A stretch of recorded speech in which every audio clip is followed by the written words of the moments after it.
चलिए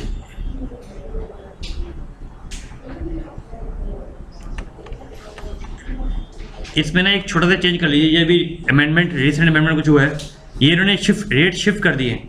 0.4 is for और normal and 0.25 is for agriculture, ये शिफ्ट कर दिए इन्होंने रेट्स आरबीआई ने अभी। 0.4 is for all and 0.25 is for agriculture.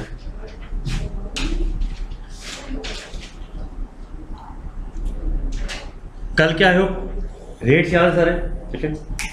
आइए page number, let's do the questions.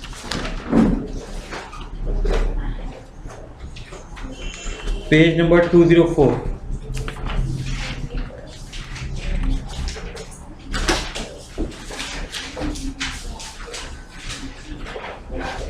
आप पेज 204 पे आएंगे, देखिए सिर्फ नॉलेज के लिए वहां पर मैंने एक अमेरिकन एक्सप्रेस की बैलेंस शीट भी दी हुई है आपको,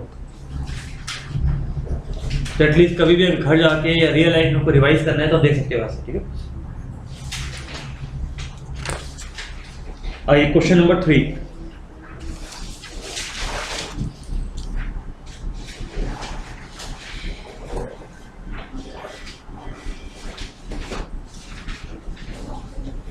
question number 3 page 206 sorry. Tell me question क्या पूछ रहे हैं आपसे यार, बोलना प्लीज यार, कम ऑन।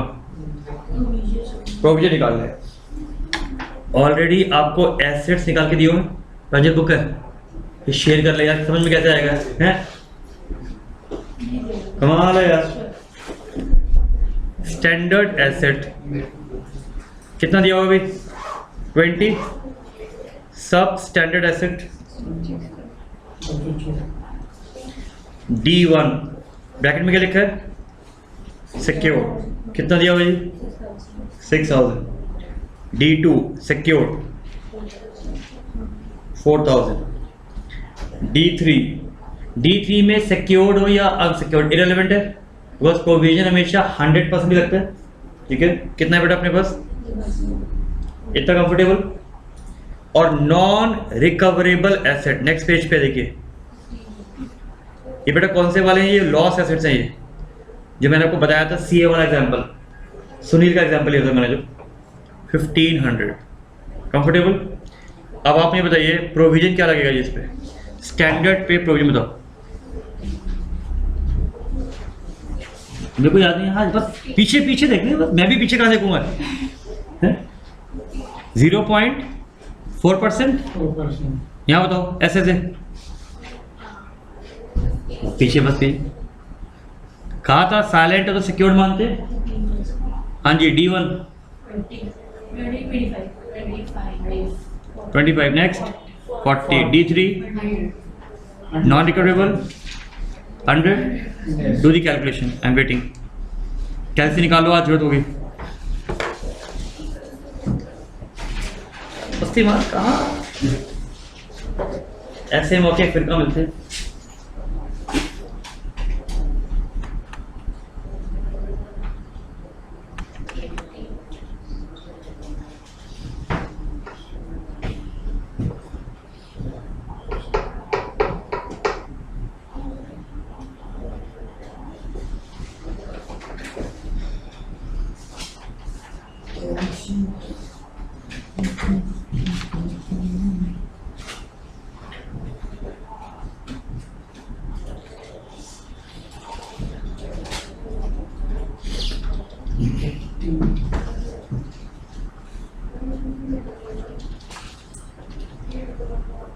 हाँ जी पहला कितना आ रहा है, नेक्स्ट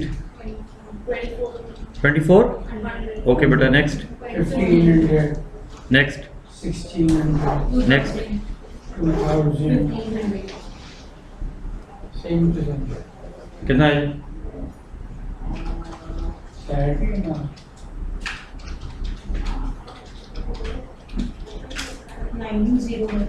90 lakhs। इजी। ऑफकोर्स ये क्वेश्चन 15 मार्क्स का नहीं है, ये 5 मार्क्स का पूछा है। और इसका बेनिफिट क्या होता है, कैश फ्लो भी चॉइस में आता है, तो यू गाइस आर लकी क्योंकि कैश फ्लो बहुत लेंदी होता है क्वेश्चन, इसमें at least you can save your time, ये बेनिफिट है। इजी हो गया अंदर। चलिए अब आप मुझे बताइए, बहुत सिंपल सा मैं आपसे लॉजिक पूछ रहा हूँ, बहुत सिंपल सा। दमन ने मान लीजिए मुझे 4,000 रुपये दे दिए, ठीक है, प्रांजल से अभी 4,000 आउटस्टैंडिंग है। Listen my question very carefully. She has paid 4,000, ठीक है, प्रांजल से 4,000 अभी ड्यू है, ठीक है। प्रांजल इज एनपीए। एनपीए मीन्स इसमें पैसे मिलने का डाउट है। अगर मैं इनकी फीस को इनकम मान लेता हूं, I am assuming the income मान लीजिए, तो लॉजिकली उस इनकम को मैं ट्रेडिंग में लेके जाऊंगा, फिर पी एंड एल में ऐड करूंगा, उससे मेरा नेट प्रॉफिट बढ़ जाएगा। नेट प्रॉफिट पे गवर्नमेंट मेरे से टैक्स ले लेगी, राइट। बट अगर प्रांजल ने फीस नहीं दी तो मेरा टैक्सेशन तो वापस नहीं आने वाला, या अननेसेसरी गवर्नमेंट से भी फाइट करना पड़ेगा। मैं क्या सिखा रहा हूँ, हमारे अकाउंट्स में दो कॉन्सेप्ट होते हैं, कैश अकाउंटिंग या एक्रूअल अकाउंटिंग। आज मैं यहाँ पढ़ा रहा हूँ, मान लीजिए, राइट, मुझे अभी फीस नहीं मिली, बट आई एम अज्यूमिंग कि मुझे फीस मिल जाएगी। क्लियर। हम एलाइन में सैटेलाइट में पढ़ाते हैं तो हमें फीस बैच खत्म होने के बाद मिलती है, बट वी नो कि हम पढ़ाएंगे पैसा मिल जाएगा, तो मेरी इनकम तो रिकॉर्ड हो जाती है, राइट। एक्रूअल अकाउंटिंग में चाहे पैसा नहीं भी मिले तो भी पैसे रिकॉर्ड कर लेते हो।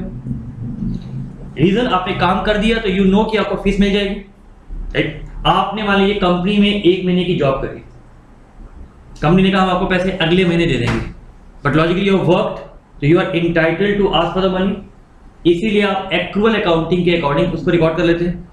बैंकिंग में ऐसा नहीं होता। बैंकिंग में रूल किया है, अगर परफॉर्मिंग एसेट है तो परफॉर्मिंग में तो एक्रूअल कॉन्सेप्ट लग जाता है। जैसे दमन के केस में अगर एग्जांपल, ये परफॉर्मिंग है, नॉन परफॉर्मिंग है, दोनों ने मेरी फीस नहीं दी, तो इसमें मुझे डाउट नहीं है, बिकॉज आई नो कि ये बच्चा मेरी फीस दे देगा। बट प्रांजल का मुझे लग रहा है ये एनपी है, ही मे पे और ही मे नॉट पे, तो why I will take a risk. अगर 4,000 मुझे इस बच्चे से लेना है, 4,000 इससे लेना है, मैडम ने 8,000 रुपये की इनकम बनाई और 8,000 रुपये पे टैक्स दे दिया, बट आई नो ये एनपी है, अगर इन्होंने नहीं दिया मैं तो फंस जाऊंगा। इसीलिए बैंकिंग में RBI guidelines are very clear कि परफॉर्मिंग में इनकम हमेशा एक्रूअल पे रिकॉर्ड होती है एंड एनपीए में हमेशा कैश बेसिस पे रिकॉर्ड होती है, ठीक है। इसका मतलब इनकी इनकम मैं तभी रिकॉर्ड करूंगा जब मुझे पैसा मिल जाएगा। लिखिए इसको, एनटीए पहले, NTA in case of NPA income is recognized on cash basis. In case of performing asset, on accrual basis.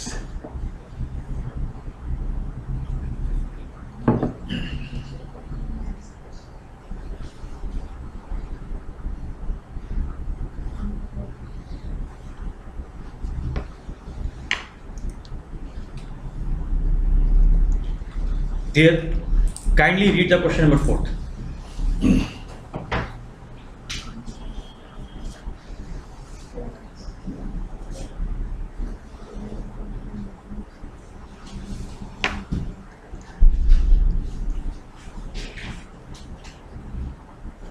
हाँ जी बताइए। दोबारा था ना, टर्म लोन्स।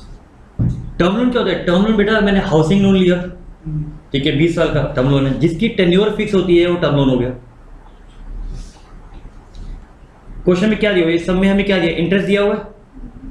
इंटरेस्ट परफॉर्मिंग का भी दिया हुआ, किसका दिया है?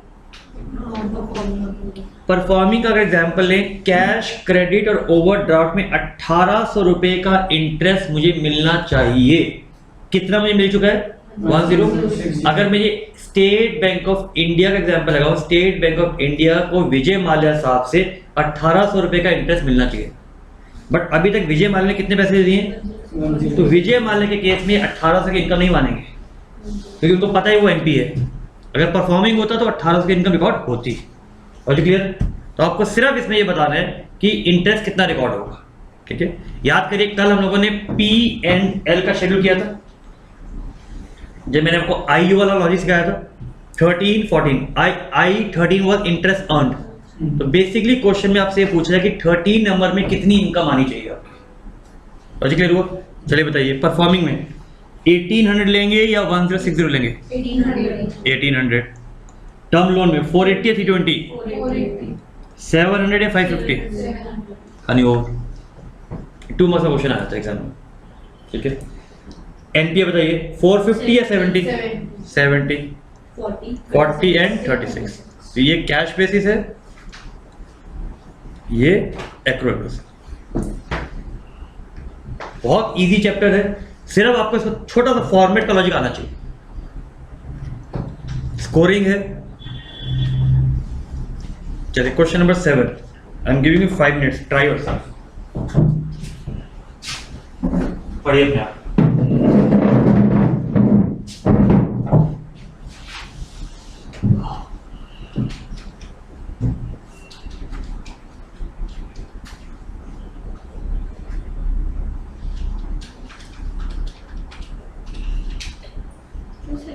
हाँ बेटा।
क्वेश्चन समझ में आया क्या पूछ रहे हैं आपसे?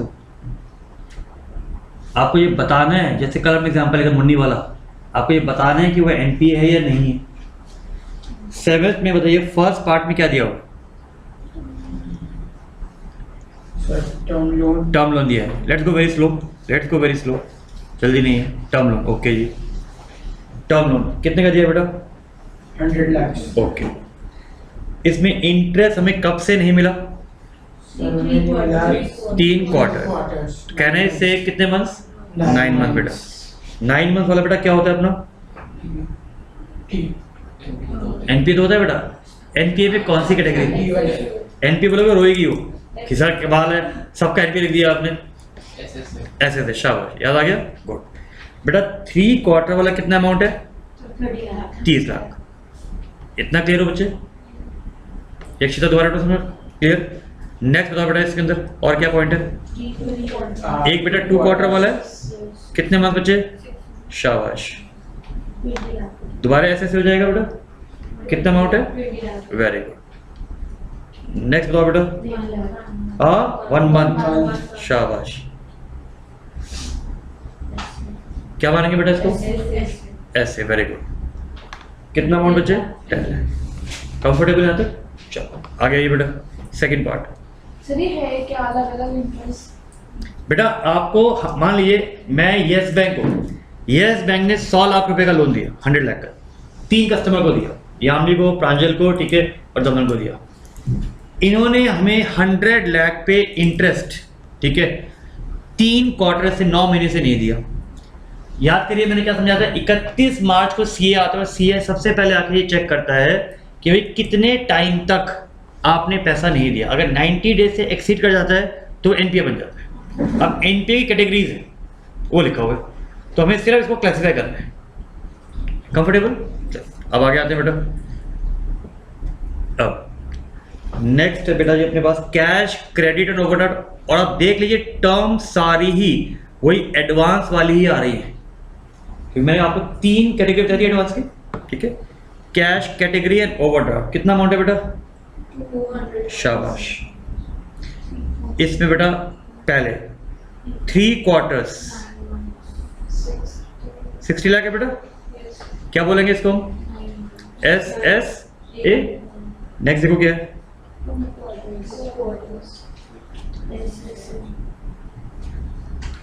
2 क्वार्टर्स। कितना अमाउंट है बेटा? 40 lakh. S S A 1 month 20 lakh और एस ए।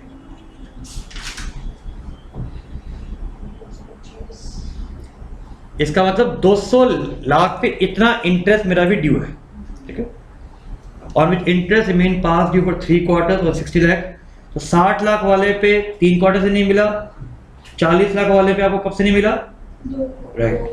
और 1 मंथ 20 लाख वाले पे नहीं मिलेगा, ठीक है। आगे चलिए, आगे बताइए।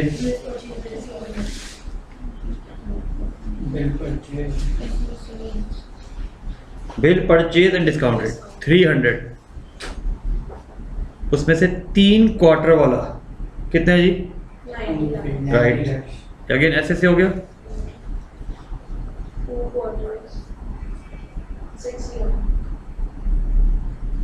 कितने हैं आपके पास? ऐसे से again, and then we have 1 month ऐसे। इतना कंफर्टेबल? चलिए अब आगे आते हैं। अब हमें निकालना क्या जी, इसमें वो क्या पूछ रहा है आपको? सिर्फ स्टेटमेंट किसकी बनानी है, चेक करो, आराम से चेक करो। स्टेटमेंट किसकी बनानी है बेटा? परफॉर्मिंग की, नॉन परफॉर्मिंग की? Very good. अब आप मुझे बताइए बेटा, नॉन परफॉर्मिंग कब होता है बच्चे? वेरी गुड, जब पैसा नहीं मिलता। शाबाश। उसका टाइम पीरियड क्या है बेटा? Very good, 3। इसका मतलब इसमें से मुझे ये सेलेक्ट करना, मैंने क्लासिफाई कर दिया ना, अब मुझे एनपीए निकालने हैं बस। मुझे बताइए टर्म लोन में एनपीए कौन कौन से होंगे बेटा? फर्स्ट और सेकंड, 1 और 2। तो इसमें बेटा मेरा एनपीए कितना बन जाएगा? 50 लाख। कंफर्टेबल। इसमें बेटा कैश, क्रेडिट एंड ओवरड्राफ्ट में एनपीए कितना होगा? 100। इसमें बताओ बेटा एनपीए। हानि खत्म। Question clear? देखिए रिपीट करो, कोई बात नहीं, सारा रिपीट करो बेटा। क्वेश्चन पढ़ो पहले। From the following information identify क्या करना है? Non performing asset. इसका मतलब आपको राइट, आपको वो एडवांस बेटा आइडेंटिफाई करने हैं जो 3 महीने से ज्यादा वाले हैं। तो पीयूष बेटा, टर्म लोन में 3 कैटेगरी, इसमें से सिर्फ पहले 2 थे जो 3 महीने से ज्यादा थे। इसका मतलब ये वाला परफॉर्मिंग है, हमें से मतलब ही नहीं। हमें नॉन परफॉर्मिंग देखने कितने हैं? 50। और एक चीज देगा तो इस 100 से कोई लिंक नहीं है। 100 में से ये 30 है, ये 20 है, ये 10 है, तो कुछ कैटेगरी का लिखा नहीं हुआ। इसका मतलब हो सकता है कि वो अभी भी लोन दिया गया होगा, लॉस होगा, हमें से मतलब ही नहीं। जो दिया गया उससे बात करेंगे। ऐसी यहां पर देखो, ऐसी नीचे वाले में देखिए। कुछ क्लियर हुआ? आ गया होगा। नेक्स्ट 8 क्वेश्चन, बताओ क्या करना है। हाँ आराम से करिए, इनका हो जाए 8 क्वेश्चन, ट्राई करिए अपने आप।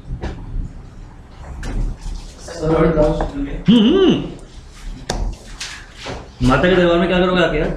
ये किताब भी ले लीजिए। थर्ड क्वेश्चन में नॉन रिकवरेबल बुक है तुम्हारे पास? पीछे बुक है? हाँ। थर्ड क्वेश्चन में नॉन रिकवरेबल एसेट्स है, इनमें तो 100% प्रोविजन लगाते हैं ना, मतलब बैड डेट्स नहीं कह सकते हैं। नॉन रिकवरेबल वो होते हैं जो लॉस वाले होते हैं। मैंने कल आपको समझाया था ना, जो सीए आइडेंटिफाई करता है। मतलब ये सर जब बैंक लोन नहीं मिल पाता उसको तो वो हमेशा प्रोविजन में रखता है, बैड डेट्स नहीं कहते। जब तक मिलता नहीं है ना, बैड डेट होता है एक्चुअल।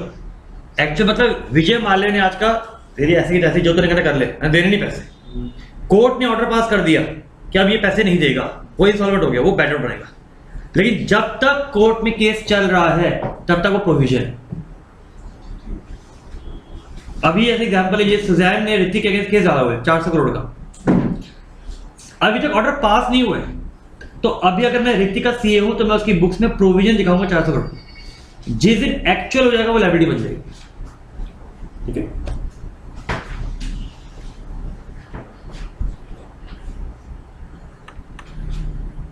तभी देखो काबिल में उसकी आंखें चलेगी बेचारे की, 400 करोड़ रुपया देना पड़ेगा, तो उसने आंखें पहले ही गायब कर दिया।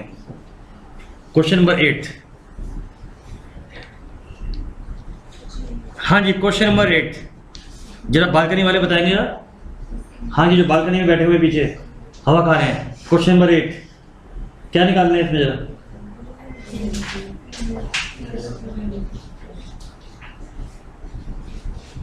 तो यार आप लोग इतने लेजी क्यों, आराम से बैठे हैं, ठीक है, पॉपकॉर्न भी आ जाएगा ना, बस और क्या चाहिए उस लाइफ में। अरे नलायको बोलो, इंटरेस्ट निकालना है तो इसमें कौन से वही लगेगा ना, एक्रूल और कैश का। चलो आपको दिया है जी, सारे एनपीए दिए हुए हैं। एनपीए में बताइए हम क्या लगाते हैं, कैश बेसिस। Cash base. चलो अब आते हैं इंटरेस्ट इनकम। पहले मैं फर्स्ट पार्ट की बात करता हूँ। टोटल इंटरेस्ट आपने कितना अर्न किया, 182। शाबाश। इसमें से एनपीए वाला कितना है, 820 हमने अर्न करा। राइट। इसका मतलब परफॉर्मिंग का कितना होगा, लॉजिक समझ में आया, नहीं समझ में आया, 1000। Very good. 1820 रुपए का टोटल इंटरेस्ट मुझे मिला। क्वेश्चन पूछने का तरीका अलग हो गया, राइट। अब इस एनपीए में से भी बताइए कितना कैश मुझे मिल चुका है, 400। बेटा इसमें हम कैश बेसिस पे चलते हैं, इसमें एक्रूल बेसिस पे। तो इसमें टोटल बेटा 1000 और 400 कितना आ गया टोटल इंटरेस्ट, 1400। कहानी क्लियर हुई। दूसरा बताओ जी, बी वाला जी 750 का था जी, उसमें से एनपीए वाला कितना है जी, 450 जी। परफॉर्मिंग वाला कितना होगा जी, 300 होगा जी, ठीक है। इसमें कैश वाला कितना है जी अपने पास, 100 है जी।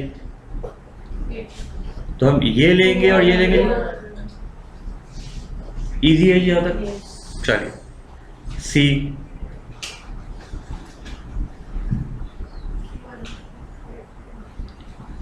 अब सी 1540 जी, उसमें से एनपीए का जी 750 है जी, इसका बताओ 790 है जी। कैश का कितना है जी इसमें, 250 और 790 1040। टोटल ऐड कर लीजिए, 1400 प्लस 400 प्लस 10 2840। कौन सा क्लियर यहाँ तक, ले बेटा।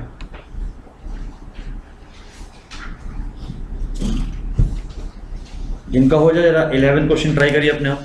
लास्ट वाले क्वेश्चन में भी सारे ऐड करने थे। कौन से वाले बेटा, उससे पहले क्वेश्चन नंबर 7। नहीं बेटा उसमें तो पूछा ही एनपीए था बेटा। तो जो एनपीए था मतलब हर पार्ट का अलग-अलग। हाँ 7th में तो बेटा सिर्फ एनपीए ही पूछा है उसने ना, तो 50 100 और 150 ऐड कर। मुझे इसमें इन्वेस्टमेंट निकालना तो नहीं करिए, आराम से करिए, और जिनका हो जाए 11 ट्राई करिए अपने आप जरा।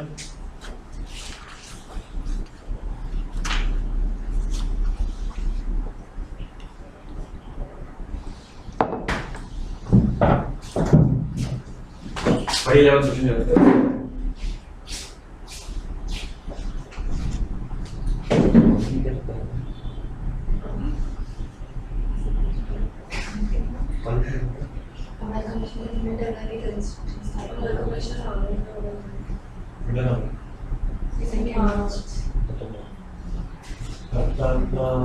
हाँ नहीं, होली के बाद मैडम हो जाएगा, मैडम बोल होली के बाद।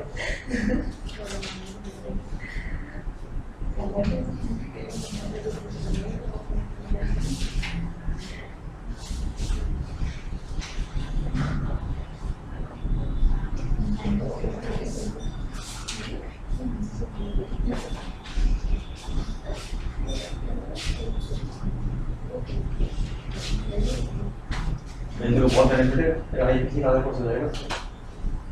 ड्रिंक साथ से रिवाइज करता है इसको, क्वेश्चन इवन आईपीसीसी के मॉड्यूल से भी कर लो। हाँ अच्छा सर करेंगे, दोबारा करेंगे, प्रैक्टिस हो जाएगी।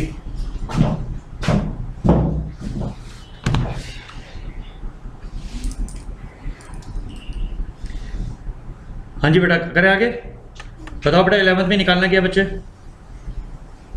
सर एडवांस सर एडवांसेस ये क्या है सर? है? क्या पूछ रहा है? You are required to show how this item will appear in the balance sheet at the bank. आपको 3 आइटम दिए हुए हैं, बताइए बैलेंस शीट में किस हेडिंग में आएंगे?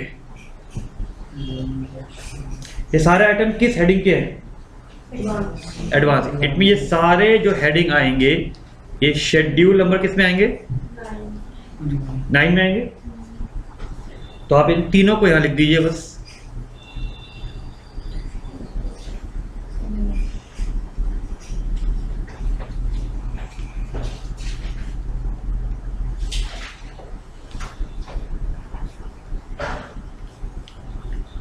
ये कौन सा हेडिंग बन गया? एडवांसेस का बन गया अपना। याद आ गया कल आईसीसी करके दिखाया था आपको, ठीक है? चलो इसमें बेटा एक और चीज पूछ रहा है आपसे, also prepare the schedule 9 advance as required under banking regulation using the imaginary figures. क्या कल हमने इमेजिनरी फिगर लेके एडवांसेस बनाए थे? देखिए जरा, मैंने कल आपको एडवांस निकालना सिखाया था। ये देखिए, ये इमेजिनरी फिगर्स थी। चेक करिए जो मैंने सॉल्यूशन आपको दिया है उसमें भी इमेजिनरी फिगर में वही है। आप फिगर कुछ भी एज्यूम कर सकते हैं। पेज नंबर 211 पे देखो, कृपया करके देख लीजिए।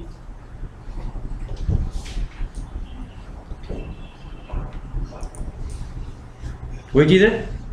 तो अगर एग्जाम में आ गया कि भाई एडवांस का नोट बनाओ, एडवांस का फॉर्मेट बनाओ, तो बना सकते हैं 3 तरीके से। व्हाट, ठीक है, सिक्योरिटी, ठीक है, एंड सेक्टर्स, होम। आ गया? आइए क्वेश्चन नंबर 13 बेटा। करना कुछ नहीं है, टुच्चा क्वेश्चन था ये। तो सिर्फ एडवांसेस का क्वेश्चन करा दिया एक, क्या एग्जाम में आ जाए कि भाई इसके अंदर जो 3 आइटम है वो पूछ रहा है कहाँ पे आएंगे, वो बता दिया हमने। फिर वो कह रहा है कि एडवांसेस का एक इमेजिनरी फिगर लेके, डमी फिगर लेके फॉर्मेट बना। ठीक है, मैं सिर्फ इसलिए करवा रहा हूँ, स्पेशली सेमेस्टर में अलग से लिखा हुआ है कि एसेट क्लासिफिकेशन। हो सकता है फॉर्मेट पूछ ले वो आपसे, मुझे चांस नहीं देना। बहुत क्लियर है, इतना क्लियर हो गया? चलिए 13 लॉजिकली 13 सेमेस्टर में आना नहीं चाहिए। मैंने आपको बताया था कि हमारे कोर्स में प्रैक्टिकल नहीं है P&L का, बट फिर भी मैं एक क्वेश्चन करा रहा हूँ और से बात है, ठीक है? एसएल में करना है मेरी, एसएल में इसके अलावा 2-3 एक्स्ट्रा क्वेश्चन बाद में कराऊंगा, ठीक है? चलिए 13 क्वेश्चन पढ़िए, बताइए मुझे क्या करना है इसमें।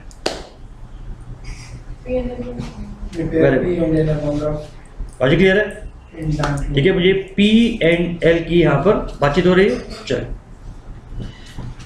अब बैंक का नाम क्या रखा है? क्वेश्चन लिखिए ऊपर 13, ऊपर नाम लिखिए बैंक का। तो एग्जैक्टली आप ये कह लीजिए हम आईसीआईसी बैंक की तरह उनका P&L बना रहे हैं। किस ईयर का है देखिए? For the year ending 31 March 4। Line लगाइए इधर।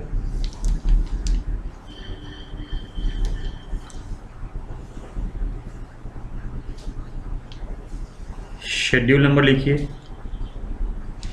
सर अब तो P&L का चेंज हो गया ना? भाई साहब वो कंपनीज एक्ट में चेंज हुआ है, शेड्यूल नंबर 3 है, ये बैंकिंग रेगुलेशन एक्ट 1949 है, ये फर्क है।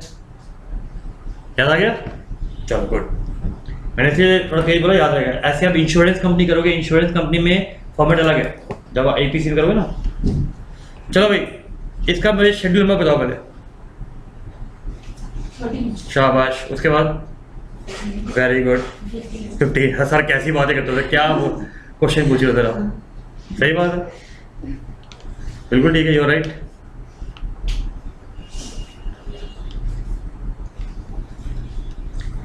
इसमें ट्रिक क्या थी? IO और PO। गुड, चलो जी, इंटरेस्ट अर्न, ठीक है जी, other income, interest expended, operating था बेटा, ऑपरेटिंग एक्सपेंसेस। ये सिर्फ इसलिए करवा रहा हूँ, मान लीजिए उसने क्या दिया, फॉर्मेट बनाओ डमी फिगर से, तो आपको आना चाहिए, ठीक है। तो ये क्वेश्चन कर लोगे, दिक्कत नहीं होगी। प्रोविजन एंड कंटिजेंसीज, इनकम,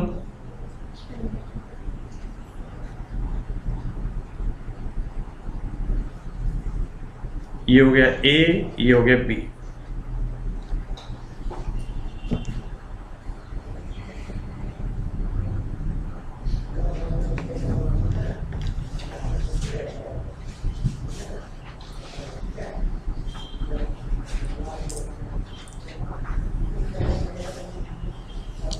इतना क्लियर?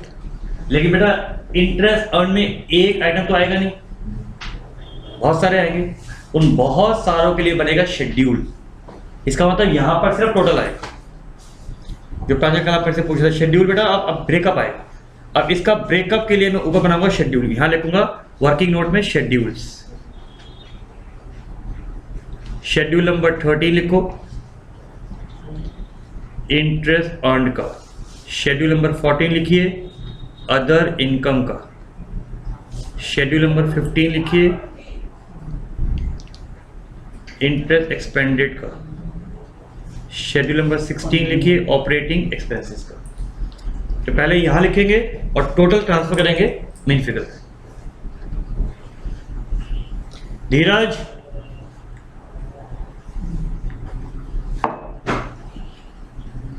धीरज,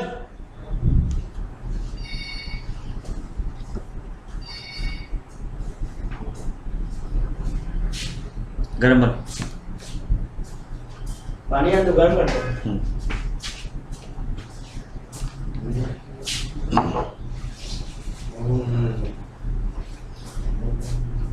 कॉमेंट रेडी बच्चे? चलो let's start, let's go slowly. कमीज ध्यान रखना, कभी भी दिक्कत हो बेटा, इंटरेस्ट अर्न हमेशा सिर्फ दो चीजों पे होता है, एडवांसेस, ठीक है, और इन्वेस्टमेंट। बैंक को इंटरेस्ट सिर्फ दो चीजों में मिल सकता है, या तो इन्वेस्टमेंट में मिलेगा, ठीक है, या एडवांसेस पे मिलेगा। एडवांस का मतलब कैश क्रेडिट पे मिलेगा, ओडी पे मिलेगा, टर्म लोन पे मिलेगा, बिल परचेज या डिस्काउंट का जो डिस्काउंट है वो भी इसमें कवर होता है। रेडी? चलो फर्स्ट कमीशन चार्ज आएगा इसमें 13 में या 14 में? इनकम तो है, किस में आएगी? 14 में। कमीशन किस लिए होती है? ड्राफ्ट की कमीशन होती है, ठीक है। तो कभी भूल जाओ 13 में सिर्फ दो चीजों का आ सकता है, इन्वेस्टमेंट और एडवांस, ठीक है। डीडी की कमीशन 7000। नेक्स्ट बताइए बेटा, बताओ कहां पर आएगा? इंटरेस्ट अर्न में एडवांसेस की क्लासिफिकेशन है डिस्काउंट 1,55,000। आगे बताइए।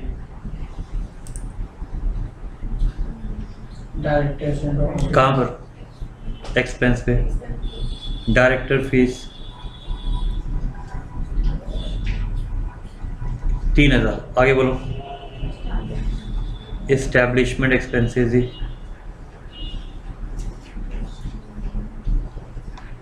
60,000। आगे इंटरेस्ट ऑन लोन्स, ठीक है।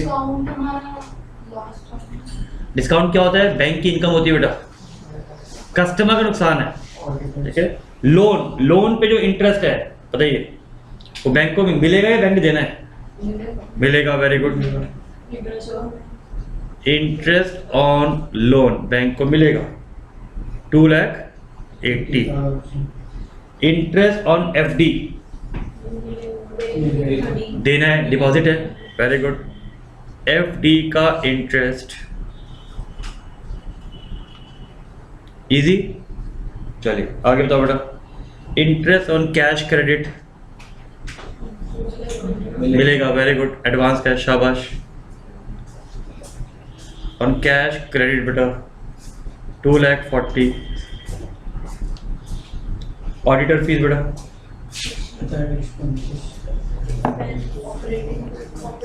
Very good. Interest on current account मिलेगा। ठीक है जी, इंटरेस्ट ऑन करंट अकाउंट्स। ठीक है, अब करंट अकाउंट का जो इंटरेस्ट है, क्यों करंट अकाउंट क्या होते हैं बताओ? ओडी वाले होते हैं, बिजनेस के लिए यूज राइट। तो करंट अकाउंट पे अगर इंटरेस्ट है, कहीं ओवरड्राफ्ट लिखा हुआ है? तो ये 4 अकाउंट हो गए ना, सेविंग, आरडी, एफडी और करंट अकाउंट। तो इसका मतलब इंटरेस्ट ऑन करंट अकाउंट, जैसे सेविंग पे बैंक इंटरेस्ट देता है, तो ये स्पेशल तरह का अकाउंट होगा जिसमें बैंक इंटरेस्ट दे रहा है। आई नो करंट अकाउंट पे इंटरेस्ट नहीं मिलता, मुझे पता है, ठीक है, लेकिन चेक करिए नेक्स्ट पॉइंट क्या दिया हुआ है। Sir interest on overdraft. अगर ओवरड्राफ्ट अलग दिया हुआ है, इसका मतलब करंट अकाउंट में जो इंटरेस्ट दिया हुआ है वो लाइक सेविंग बैंक इंटरेस्ट है। अदरवाइज अगर, प्लीज समझिए, I know your point is valid, current account में मुझे भी पता है कि इंटरेस्ट नहीं मिलता, लेकिन कुछ बैंक्स होते हैं, यस बैंक पे कराइए, अगर आप एक मिनिमम बैलेंस मेंटेन रखते हैं तो यस बैंक करंट अकाउंट में भी इंटरेस्ट देता है। तो यहाँ पर देखिए 2 चीजें दी हुई हैं, ओडी लिखा है तो you are right, it's a part of advances. था क्या? Cash, credit and overdraft. तो ओवरड्राफ्ट का इंटरेस्ट मिलेगा, लेकिन करंट अकाउंट लिखा हुआ है, इसका मतलब आपको देना पड़ेगा। बाकी क्लियर हो गया यहाँ तक? उसको मार्क कर लो पॉइंट को। तो करंट अकाउंट को मार्क करिए।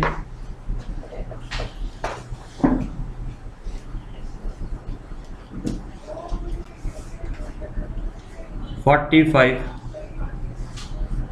ओडी का इंटरेस्ट, 60 सेविंग बैंक का बताओ जी, लेना है, मिलेगा या देना है? देना है, सेविंग बैंक का जी 72। नेक्स्ट बताओ जी, postage and telegrams, very good. Expenses जी 2000। Printing and advertisement 3000। Unexpired discount, अभी हम करेंगे टॉपिक, इसे कहते हैं आउटस्टैंडिंग इनकम। बेकार है, कुछ नहीं करना है इसका। अनएक्सपायर्ड डिस्काउंट ये भी समझाऊंगा। याद करिए, जब आप लोग क्लास 11th में और फर्स्ट ईयर में फाइनल अकाउंट्स करते थे, अगर आउटस्टैंडिंग इनकम ट्रायल में दिया होता था, वो डायरेक्टली बैलेंस शीट में जाता था, Yes. कभी पीएनएल में नहीं है, ये वो पॉइंट है। तो अनएक्सपायर्ड को बोलते हैं आउटस्टैंडिंग इनकम। ये भी टॉपिक समझाना भी है मुझे, यही लास्ट टॉपिक रहता है हमारा। टाइम मिलेगा तो आज करेंगे, क्योंकि थोड़ा सा लंबा टॉपिक है ये, जल्दी नहीं करेंगे इसमें। रेंट एंड टैक्सेस, ऑपरेटिंग बेटा कितना आएगा बेटा? 22,000। शाबाश। सुंदरी एक्सपेंसेस, ऑपरेटिंग। कंफर्टेबल जी? चलो बेटा जल्दी से मुझे सबके टोटल बता दो।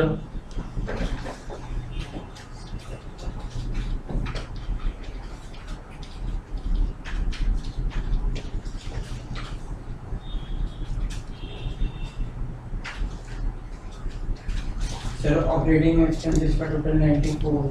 94,000। एक बार चेक कर लेते हैं कितना आ रहा है। बिल्कुल ठीक है जी, ओके बेटा। एक्सपेंडेड बेटा 4,15,000, ओके मैच कर गया जी, ठीक है। फर्स्ट बताओ बेटा 13 वाला 75,000 कितना बेटा? 7,35,000 बिल्कुल ठीक है बेटा, शाबाश। तो सिर्फ मैंने एक क्वेश्चन सेफर साइड में करा दिया है, तो एग्जाम में एक क्वेश्चन जरूर करके जाइएगा। जब से सेमेस्टर आया है इस टाइप क्वेश्चन आया नहीं है टेक बैंक, और मुझे चांस नहीं लेना। और एसयूएल में यही आएगा, एसयूएल में मेनली ये या एनपीआई मेन होता है, और कोई मुश्किल नहीं है। जब आप इसमें प्रैक्टिस कर रहे हैं तो जिस आइटम में दिक्कत है दिमाग कर लो, तो वो आइटम बस आपको याद रखना। कंफर्टेबल? अभी कंप्लीट नहीं हुआ है, ये कहाँ जाएगा बताओ सारा? ऊपर। चलो, तो एग्जाम में आए तो एग्जाम में एक पेज पे ये बना लीजिएगा और दूसरे पेज पे वर्किंग नोट्स आ जाएंगे आपके। आओ जी बेटा 13 पे लिखो जी, कितना था 13 का? 7,35,000। इसका बेटा 7,000 टोटल लिखो बच्चे, 7,42,000 राइट। एक्सपेंड कितना? 4,15,000 और 94 था 5,09,000 5,09,000। चेक करो कि प्रोविजन तो नहीं है।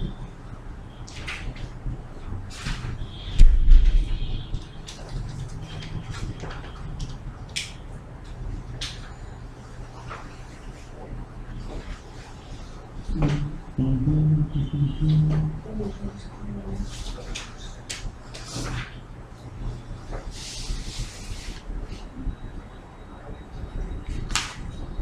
प्रोविजन नहीं है, एक बार देखो, नहीं है अपने पास, ठीक है।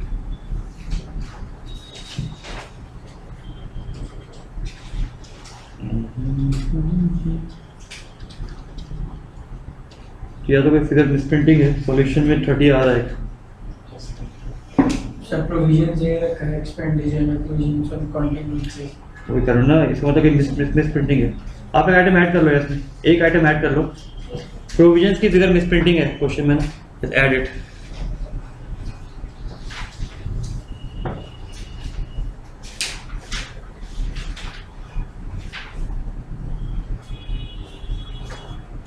ये फिगर ऐड कर लीजिएगा, मिसप्रिंटिंग है क्वेश्चन में।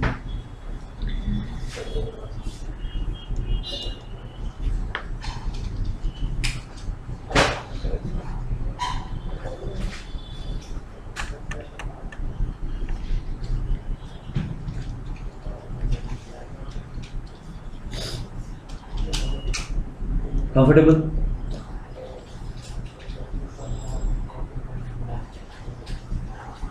मैक्सिमम आप सबने करा हुआ है कंपनी में, पार्टनरशिप में P&L और बैलेंस शीट के बीच में कुछ बनता है? P&L और बैलेंस शीट के बीच में कैपिटल ट्रेडिंग बनता है, फिर P&L बनता है, उसके बाद P&L एप्रोप्रिएशन बनता है, क्योंकि कंपनी में और पार्टनरशिप के अंदर पार्टनर ज़्यादा होते हैं। एप्रोप्रिएशन इज अकाउंट जहाँ प्रॉफिट को डिस्ट्रीब्यूट कर देते हैं, ठीक है। इट मीन अब कंपनी को, बैंक्स को ये प्रॉफिट डिस्ट्रीब्यूट करना है, तो पहले तो निकालते हैं नेट प्रॉफिट बेटा। Net profit A minus B कितना आ रहा है देखो, करो माइनस।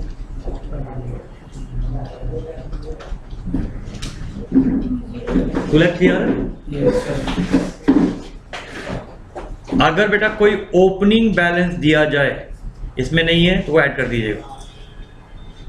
ओपनिंग बैलेंस इसलिए पिछले साल का प्रॉफिट है, जैसे बैंक में होता है आपका ओपनिंग बैलेंस और इस साल का बैलेंस ऐड हो जाएगा। नेट प्रॉफिट करंट ईयर का है और पिछले साल का बैलेंस। यहां तक क्लियर है? बैंकिंग में एक रूल होता है स्टैच्यूटरी रिजर्व। स्टैच्यूटरी रिजर्व का मतलब बैंक्स में रूल है कि हम सारा पैसा खर्च नहीं कर सकते हैं, आपको कुछ रिजर्व में रखना पड़ेगा। उसका एक रेट दिया हुआ है, वो रेट पहले 20% था, अब वो रेट कितना हो गया? 25% का रेट हो गया। 25% किसका? प्रॉफिट का। 25% लगा ये 2,03,000 का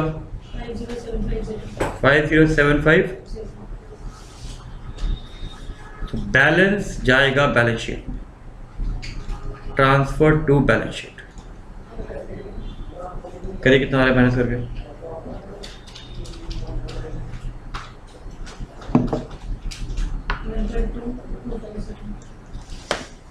को पॉइंट बेटा, क्यों पॉइंट?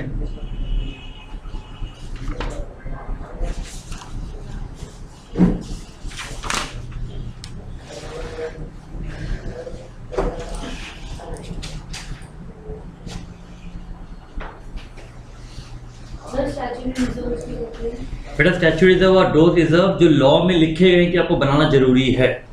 जैसे इनकम टैक्स में होता है कि ये आपके लिए ये एक्सपेंसेस है, ये इनकम है, ये डिडक्शंस है, ऐसे ही बैंक्स में 25% का रिजर्व आपको बनाना पड़ेगा ही पड़ेगा।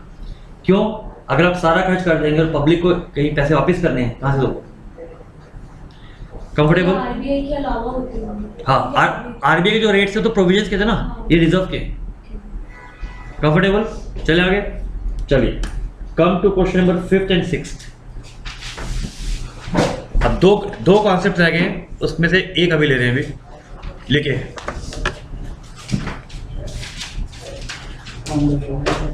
Concept advances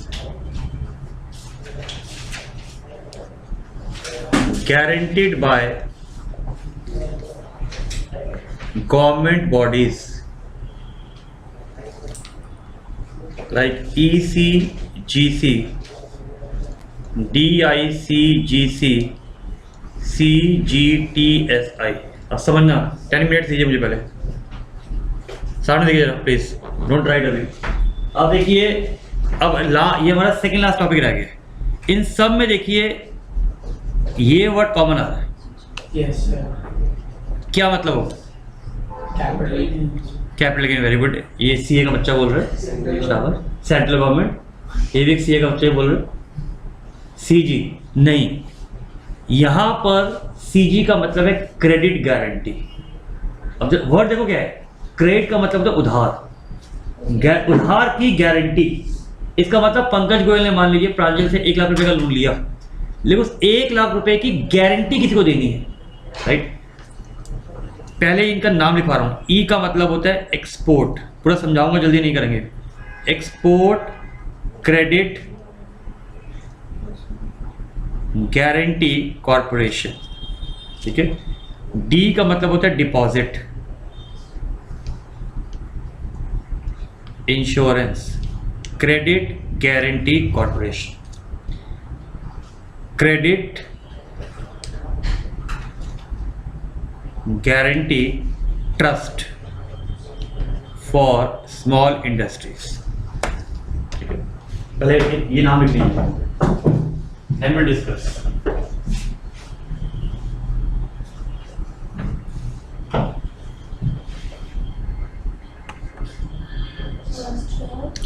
export credit guarantee corporation, बेटा बॉम्बे में ऑफिस है इनका।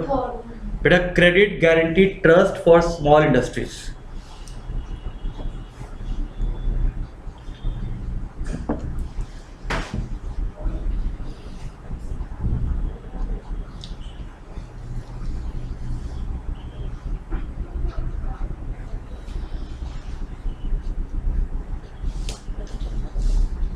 अब इसका मीनिंग समझना पहले,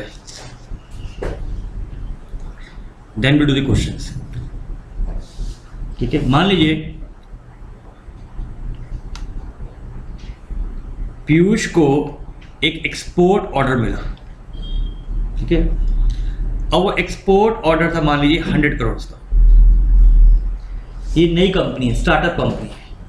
अब नई कंपनी है तो गारंटी, इनकी बैलेंस शीट भी नहीं है, इनका P&L भी नहीं है। अब बड़ी मुश्किल से इनके पास कुछ एसेट्स थे, ये गए स्टेट बैंक ऑफ इंडिया के पास। स्टेट बैंक ऑफ इंडिया को कहा कि मेरे पास 100 करोड़ का ऑर्डर है, मुझे 100 करोड़ का लोन चाहिए। बैंक ने कहा सर सीधी सी बात है, आप बताइए सिक्योरिटी क्या दे रहे हैं। इन्होंने कहा जी मेरे पास 40 लाख का या 40 करोड़ का मान लीजिए प्रॉपर्टी है जो मैं गिरवी रख सकता हूँ, तो ये तो सिक्योर्ड हो गया। कितना बच गया जी? इसको क्या कहोगे आप? अब भाई लॉजिकली कोई भी बैंक इतना मेजर रिस्क क्यों लेगा, ठीक है। बैंक ने सिंपल कहना है सर सॉरी 60 करोड़ की कहीं से गारंटी ले आई, मैं आपको मुझे कोई सिक्योरिटी भी नहीं चाहिए बट गारंटी चाहिए। अब इनके पास ऑप्शन क्या है, ही कैन इधर he should get a guarantee, या ये इस ऑर्डर को रिजेक्ट कर देंगे। अगर इस ऑर्डर को ये रिजेक्ट करते हैं क्योंकि ये एक्सपोर्ट ऑर्डर है, तो जो फॉरेन करेंसी इंडिया में आनी चाहिए वो नहीं आएगी, और फॉरेन करेंसी नहीं आएगी तो इकोनॉमी की डेवलपमेंट नहीं होगी। बिकॉज लॉजिकली क्यों गवर्नमेंट इतना एक्सपोर्ट या इंपोर्ट पर प्रमोशन देती है? बिकॉज इससे फॉरेन रिलेशन इंप्रूव होते हैं, राइट। फॉरेन करेंसी आएगी तो गारंटीड आपकी इकोनॉमी को बूस्टअप मिलता है, राइट। अब अगर ये ऑर्डर ड्रॉप कर देंगे तो कहीं ना कहीं इकोनॉमी का इफेक्ट है, ठीक है। और शायद आज अगर ये ड्रॉप करेंगे तो बाहर हमारा नाम भी खराब हो गया, इसका मतलब इंडिया में लोग ऑर्डर एग्जीक्यूट नहीं कर पाएंगे। इसी रीजन से गवर्नमेंट ने कुछ बॉडीज बनाई हुई है, जैसे ये ECGC है, ठीक है, ये DIGC है, ये इंश्योरेंस भी देती है, ये सिर्फ स्मॉल इंडस्ट्रीज के लिए होता है। तो ये इन बॉडीज का पर्पस क्या है? ये उन एक्सपोर्टर्स को हेल्प करते हैं, उन बिजनेसमैन को हेल्प करते हैं जिनके पास ऑर्डर तो अच्छा है, स्किल तो है, जैसे स्टार्टअप्स होते हैं, लेकिन इनके पास फंड नहीं, कैपिटल नहीं होता एग्जीक्यूट करने के लिए। तो ये बैंकर्स को एक गारंटी प्रोवाइड करते हैं, इनको कमीशन मिलती है उसके बदले में, ठीक है, कि भाई अगर इसने ये ऑर्डर नहीं दिया तो पैसा हम देंगे, राइट। ये लोग इतने बेवकूफ़ नहीं है, पूरे डॉक्यूमेंट्स चेक करते हैं। जैसे मान लीजिए पीयूष ने कहा मुझे 100 करोड़ का ऑर्डर मिला है, तो वो ऑर्डर की ऑथेंटिकेशन देखेंगे कि भाई एक्सपोर्ट ऑर्डर है कि नहीं है, जिस कंपनी ने ऑर्डर दिया उससे बात करेंगे, इनकी स्किल देखेंगे, क्या इनमें ये वो कैपेबिलिटी है कि वो 100 करोड़ डिलीवर कर पाएंगे या नहीं कर पाएंगे। जब सब कुछ चीज़ें सही होती हैं उस केस में ECGC क्या करता है, स्टेट बैंक ऑफ इंडिया को फोन कर देता है थ्रू वन लेटर कि यस हमने इस बंदे की पूरा असेसमेंट कर लिया है और हमें समझ में आ रहा है कि ये बंदा ऑर्डर दे देगा। बट कभी भी गारंटी ये लोग अमाउंट में नहीं देते। क्यों नहीं देते? आज अगर इन्होंने 40 करोड़ के एसेट दिए, एसेट क्या होता है? बिल्डिंग होती है, गाड़ी होती है, शेयर्स होते हैं। क्या 40 करोड़ की वैल्यू फिक्स रहेगी?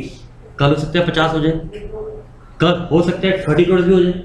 इसलिए ECGC वगैरह ये कभी भी अमाउंट में गारंटी नहीं देते, ये परसेंटेज में गारंटी देते हैं। अब आप मुझे बताइए गारंटी ये किस चीज की देंगे? 100 करोड़ की, 40 की या 60 करोड़ की? तो परसेंटेज हमेशा अनसिक्योर्ड पे लगेगा। इसका मतलब अगर मान लीजिए यहां पर मैं पीयूष का एग्जांपल लूं और पीयूष के एग्जांपल में ECGC ने कहा कि जी हम 60% की गारंटी देते हैं, तो इसमें से 60% कितना हो गया? 36। ये किसका कवर्ड है? ECGC। अब अनसिक्योर्ड कितना बच गया? 20। इसका मतलब पहले क्लासिफिकेशन सिर्फ 2 होती थी, सिक्योर्ड अनसिक्योर्ड। अब आपकी क्लासिफिकेशन 3 हो गई है, एक सिक्योर्ड, एक अनसिक्योर्ड और एक ECGC। ECGC सरकारी कंपनी है, RBI सरकारी कंपनी है, इसलिए सरकारी कंपनी में कोई भी अगर सरकारी कंपनी की गारंटी होती है इस पे प्रोविजन चार्ज नहीं होता। इसका मतलब अब मुझे अगर प्रोविजन लगाना है और मैं ये एज्यूम कर रहा हूं कि ये मान लीजिए 1 या 2 क्वार्टर से पीयूष ने अभी तक पैसा नहीं दिया, 2 क्वार्टर से पैसा नहीं दिया। अगर पीयूष ने 2 क्वार्टर से पैसा नहीं दिया तो बताइए किस कैटेगरी में लाई करनी चाहिए? SSA में करनी चाहिए। अब अगर ये SSA में लाई करेंगे तो इसमें सिक्योर्ड कितना है अपने पास? 40 करोड़ है। अनसिक्योर्ड कितना है? 24 है। तो 40 पे लगेगा 15%, इस पे लगेगा 25%। तो सिंपलर इस टॉपिक में मैंने आपको ये सिखाया कि अगर कोई भी गारंटी गवर्नमेंट बॉडी ने दी है तो उस पे हम कभी भी प्रोविजन चार्ज नहीं करेंगे। लॉजिक क्लियर हो गया? लिखिए इसको। whenever any loan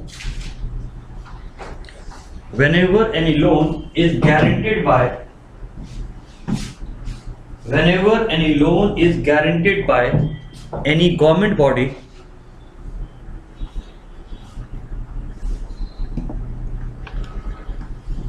in terms of percentages,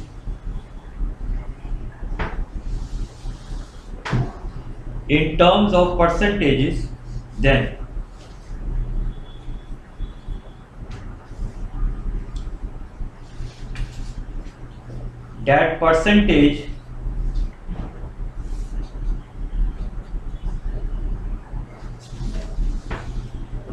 that percentage will be applied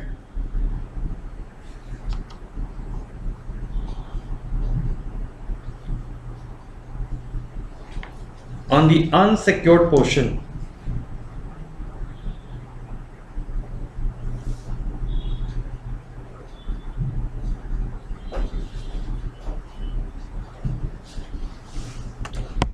And no provision will be charged on that. Copy करिएगा।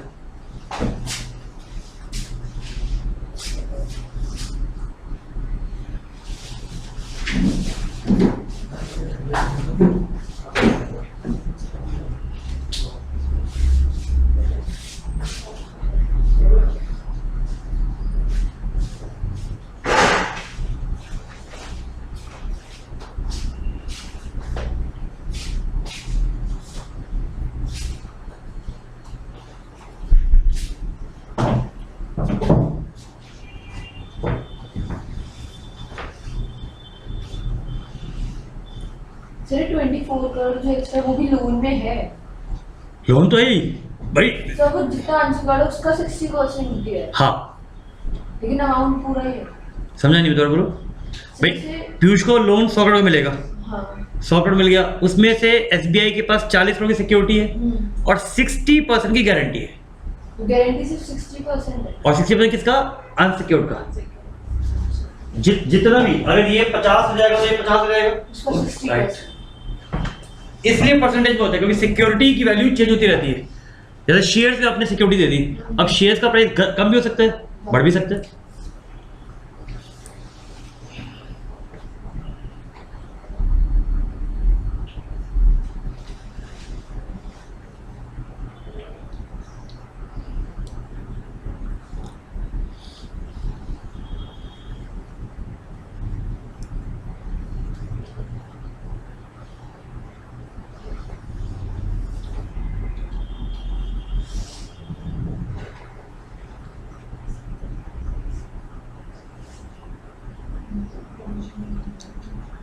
हो गया कॉपी?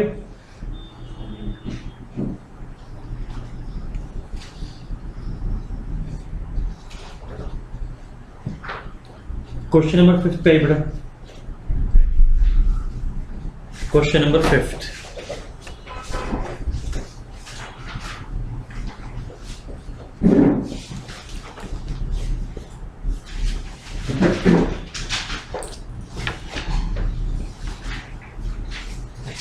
क्वेश्चन पढ़ो आराम से पहले।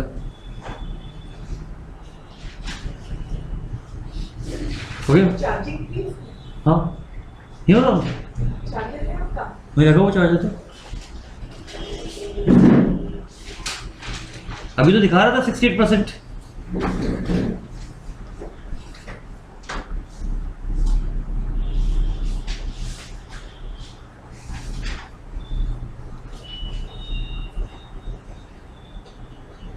हाँ जी बताइए, टोटल पैकिंग क्रेडिट आउटस्टैंडिंग कितने का है? आउट उसमें से सिक्योरिटी कितने की है? राइट। अनसिक्योर्ड कितना हो जाएगा बताइए? इजी। इसमें से बताइए गारंटी कितने की है ईसीजीसी की? 18, बैलेंस 27। ये कंफर्टेबल। अब मुझे बताइए ये इंफॉर्मेशन जो एडवांस है वो कितने सालों से डाउटफुल है? More than 3 years. अगर मोर देन 3 इयर्स डाउटफुल है, इसका मतलब डाउटफुल मोर देन 3 इयर्स, तो पहले वाली कैटेगरी पूरी हो चुकी है, ये D3 में आ गया। तो क्या कह रहे हैं? Above advance has remain doubtful for more than 3 years. इसका मतलब वो स्टैंडर्ड सब स्टैंडर्ड कैटेगरी पूरी हो चुकी है, अब डाउटफुल दिया हुआ है।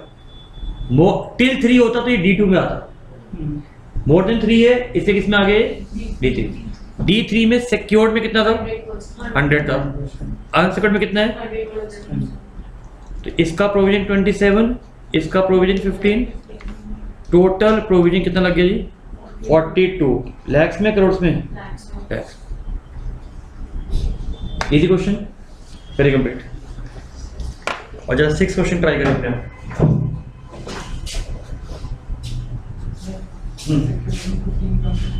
क्वेश्चन में ये होगा लिखा हुआ है ना कि सिक्योरिटी दैट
हाँ जी, कंफर्टेबल, इजी।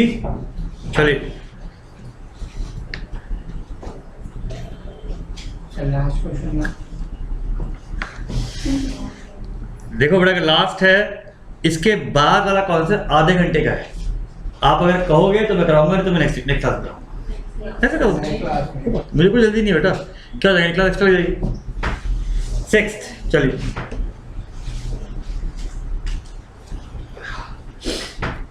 इसमें टर्म लोन दिया है, पहले टर्म लोन को कर लेते हैं। कितना लोन है बेटा? 75 लाख। सिक्योरिटी कितनी बताओ? 50 नहीं 30 दिया। रिलायंसिबल वाली कितनी है? 20 इसका मतलब मार्केट प्राइस इसका कम हो गया है, तो हमें तो मार्केट प्राइस देखते हैं ना, कितना लेंगे? 20। अनसिक्योर्ड बेटा कितना लेंगे बताओ? 50। इसमें से बताइए प्रोविजन कितना है? 50% बेटा 25 हो गया बच्चे। अनसिक्योर्ड बेटा कितना हो गया? 25। इतना कंफर्टेबल? आगे पढ़ो। ये आउटस्टैंडिंग किस डेट को है? 31 मार्च 2010 को है। हमें बताइए कब का निकालना है? चेक करो, इंटरेस्ट कब से नहीं दिया उसने? नहीं बेटा, 2005 से नहीं दिया, आप 2011 का निकाल रहे हैं। 6 इयर्स हो गया, तो D3 आ जाएगा। आराम से क्वेश्चन पढ़ो, Yes, sir. इसलिए मैं आपको पूरा टाइम देता हूँ क्वेश्चन पढ़ने का। तो सिक्योर्ड में भी 100%, अनसिक्योर्ड में भी कितना आ गया जी?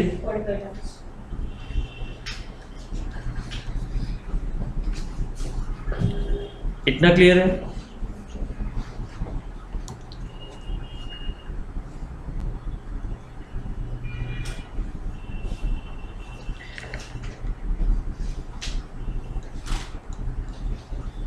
देखिए मैंने इसमें एक एक्स्ट्रा पॉइंट ऐड करा हुआ है। What will be the provision, ये ओरिजिनल क्वेश्चन में नहीं था, ये मैंने एक्स्ट्रा ऐड करा हुआ है। What will be the provision if outstanding amount is only, इसका मतलब अगर वो 3 साल या 6 साल ना होकर सिर्फ 6 महीने ओल्ड होता तो क्या बन जाता? SSA बन जाता। तो इसमें मैं प्रोविजन लगाता बेटा, सिक्योर्ड पे 20 इंटू अनसिक्योर्ड 40 नहीं 25। ये क्वेश्चन सिर्फ मैंने एक्स्ट्रा ऐड करा है बिकॉज बुक्स में जितने क्वेश्चन है ना वो सारे ही ऐसे हैं जिसमें D3 आ रहा है, लेकिन अगर एग्जामिनर ने चेंज कर दिया तो घूम जाओगे आप।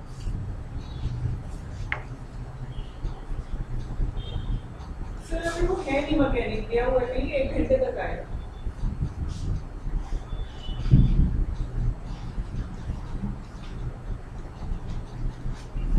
फोन का पता नहीं क्या हुआ, अभी तक ठीक चल रहा था, सॉफ्टवेयर का वो इशू हो रहा है। 2 years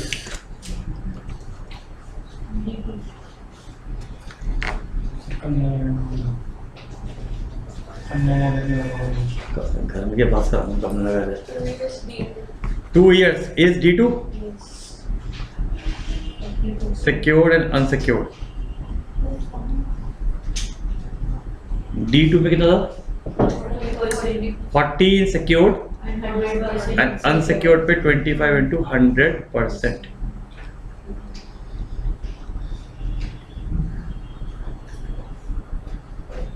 $3 and 6.25 done. Export credit को कंप्लीट करो, then we close it. Export credit वाला कंप्लीट कर लीजिए।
6 महीने का था।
अबे कितना है? हो गया ना? चलिए लेट्स क्लोज इट जल्दी से। एक्सपोर्ट क्रेडिट वाला पार्ट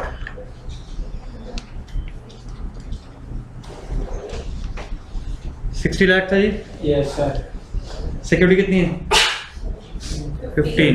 45 इसका 40%। 18 27 बचा। D3 है 15 + 27 कितना 40। 42 lakhs। अगर ये 6 months वाला होता तो 15 का 5 to 10%.